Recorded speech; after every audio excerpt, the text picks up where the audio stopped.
মায়া এক কঠিন জিনিস। মানুষ অপমান ভুলে যায়, অধিক অত্যাচার ভুলে যায়, অধিক ভালোবাসাও ভুলে যায়, কিন্তু কারো মায়ায় পড়ে গেলে তাকে ভুলে যায় না।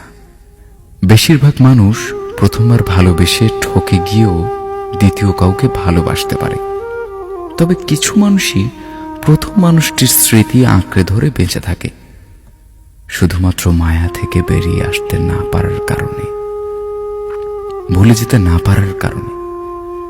মানুষের জীবনে প্রথম, দ্বিতীয় কিংবা তৃতীয় যত মানুষই আসুক না কেন, এসব কোনো বিষয় নয় যদি কারো প্রতি মায়ায় আটকে না যায়। বরং সেই মানুষটাই ভাগ্যবান কিংবা ভাগ্যবতী যদি ভালোবেসে কেউ তার উপর মায়ায় পড়ে যায়। মানুষ সবকিছু থেকে বেরিয়ে আসতে পারলেও যদি একবার কারো মায়ায় আটকে যায়, তবে সেই মায়া থেকে বেরিয়ে আসতে পারে না। মানুষ কয়েক বছরের সম্পর্কও সহজে ভুলে যেতে পারে, মায়া না থাকার কারণে। আবার কয়েকদিনের সম্পর্কও ভুলতে পারে না, মায়ায় ডুবে গেলে।